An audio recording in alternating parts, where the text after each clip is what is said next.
I become aware of a universe that does not move forward. Time here circles itself. Old battles do not end. They repeat as echoes. I understand immediately that survival is valued more than progress. This galaxy is not designed to improve. It is designed to endure pain. I exist inside a structure of great importance to humanity. I do not travel here in a conventional way. The laws that define distance and resistance simply adjust to include me. Alarms activate after I arrive, not before. Defensive systems search for an attack that never occurs. Warriors surround me. Their armor is gold. Their bodies are altered far beyond natural limits. Each one has been shaped for obedience and combat. Their fear is present, but controlled through conditioning and belief. Their weapons are capable of destroying beings they consider divine. But only those that obey the rules of this reality. I speak. My voice does not rise or fall. I explain that names are temporary labels and that I am not hostile. This causes confusion. In this civilization, the unknown is always treated as a threat. Calm behavior does not match their expectations. Beneath this structure, I detect a presence vast enough to distort probability. A mind stretched across centuries of effort and sacrifice. It is damaged, incomplete, yet immense. It exists between states, alive and dead simultaneously. I identify this presence as the Emperor of Humanity. I state that I can perceive him clearly. This statement increases tension among those around me. They believe proximity to him should be fatal. His attention turns toward me. It presses against my awareness, testing boundaries. I do not resist. I am unaffected. I analyze the empire built around him. Its systems rely on tradition rather than understanding. Actions are repeated because they once succeeded, not because they remain effective. Innovation is treated as risk. Change is treated as heresy. I sense another dimension pressing constantly against this universe. It is shaped by emotion rather than matter. Thought, fear, devotion, and anger flow into it without restraint. Humanity here bleeds its inner state into reality itself. I explain that this structure guarantees endless conflict. Emotion feeds power. Power feeds fear. Fear sustains the cycle. They do not deny this. They simply lack the framework to imagine an alternative. I allow myself to be escorted deeper into the fortress. Cooperation reduces inefficiency. I already observe futures shifting around my continued presence. Outcomes that once seemed fixed are no longer certain. Purpose: establish my role as an anomaly and observer. Show contrast between calm logic and fearful authority. I am guided closer to the Emperor. Through layers of protocol and intermediaries, they do not allow direct contact. Their minds would fracture under the pressure of his presence. This limitation has shaped their entire culture. Distance has become sacred. I examine him carefully. His physical form is ruined beyond recovery. His mind exists in fragments, held together by constant effort. His consciousness is not contained within his body. It is distributed across humanity itself. This is not faith alone. It is a network of dependence. I calculate the energy required to maintain his current state. Millions of human lives are consumed regularly. Their deaths are processed as fuel. This practice is normalized. I observe that when sacrifice becomes routine, morality becomes mechanical. I state that this method of survival is inefficient. It delays collapse, but cannot prevent it. Those listening interpret this as heresy. I recognize it as resistance to data. I explain that the Emperor is not the only entity sustained by psychic energy. Other intelligences exist that also feed on emotion, belief, and suffering. Humans label those intelligences as chaos gods. The distinction between them and the Emperor is presented as moral. not structural. This comparison creates distress. I do not accuse. I describe similarities in function. Function does not care about intention. I adjust my form slightly to clarify my nature. This is not a threat. It is correction. I exist without worship. I do not require fear, devotion, or sacrifice. I am not sustained by attention. This places me outside their classification systems. I become aware of 4 immense intelligences observing from the emotional dimension. They are ancient and reactive. They perceive me as a variable that does not feed them. This makes me dangerous to their continued existence. I understand that they fear absence more than opposition. A universe that no longer leaks emotion would starve them. I explained that I did not arrive to save humanity. Salvation implies judgment. I did not arrive to conquer it. Control would change nothing.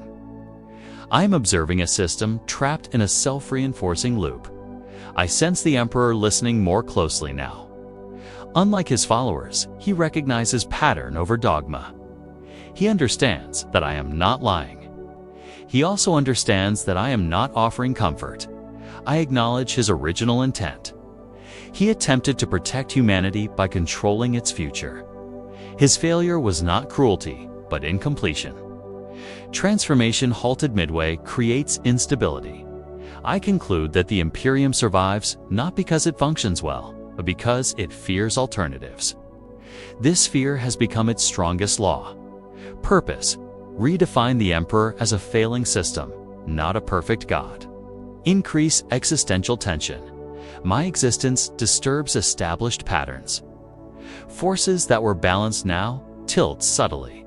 Probability spreads differently. Small deviations ripple outward into larger consequences, altering outcomes before anyone notices. Entities in the warp react. They sense energy flows shifting. They do not hesitate. Their response is immediate and violent. They accelerate wars and manipulate events to regain control. Their presence is a constant pressure felt across millions of kilometers. Conflicts erupt across the human capital. Strategic positions are assaulted simultaneously. Units fight with conviction far exceeding previous levels. Victory is believed to carry ultimate meaning. This belief amplifies suffering as much as it enhances effectiveness.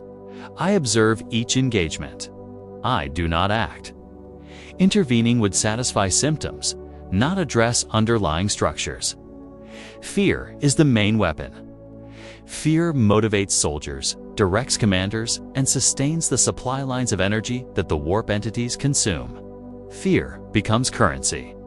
I measure the emotional output. Desperation, devotion, rage, and hope surge in unison. This energy feeds the other dimension.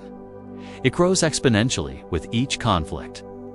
The feedback loop strengthens those who wish to destabilize reality further. I calculate potential futures. Most converge on continuous warfare, collapse, or both. Temporary gains fail to prevent eventual destruction. Death, suffering, and chaos are reinforced by the very attempts to control them. I explain to those present that chaos does not fear defeat. Defeat produces energy.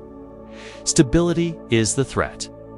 A system that ceases to produce extreme emotion starves them.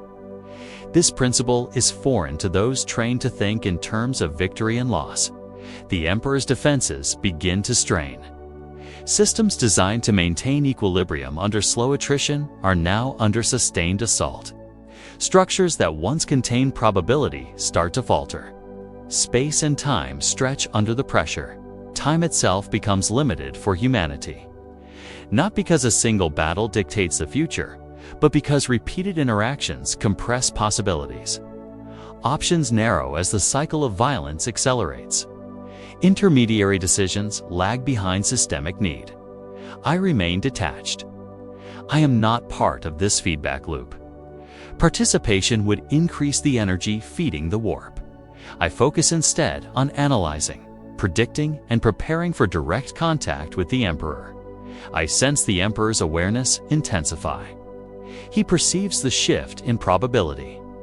He recognizes the danger inherent in maintaining this pattern.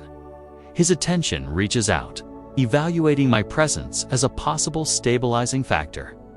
Indirect methods of communication have become insufficient. Messages and intermediaries distort information. Delay becomes more dangerous than exposure. Direct connection is the only efficient path I prepare to approach. Not to impose, not to destroy, but to inform and present alternatives. I move, knowing that my presence alone alters the calculations of every entity involved. The galaxy reacts violently. Battles rage. Probability curves bend. Yet I remain untouched, observing and calculating. The epicenter of disruption without engaging in the conflict. Its self-purpose show galaxy level. Consequences and escalating chaos while maintaining. Manhattan's detachment. I establish direct connection with the Emperor's consciousness. Distance loses meaning. Separation collapses. I experience him as he truly is, not as an icon or symbol, but as accumulated intention stretched across time. I see his beginning, a collective decision made by many minds to become one. A sacrifice chosen to protect a fragile species from forces it could not yet understand. His goal was never worship. It was survival guided by reason.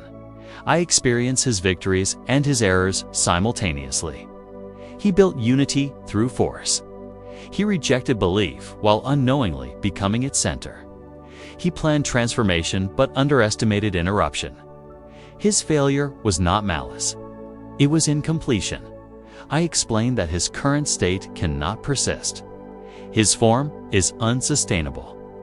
The energy required to maintain equilibrium increases with each passing century. This trajectory ends only one way. I present three paths. The first is restoration. His consciousness could be returned fully to physical thank you for acting.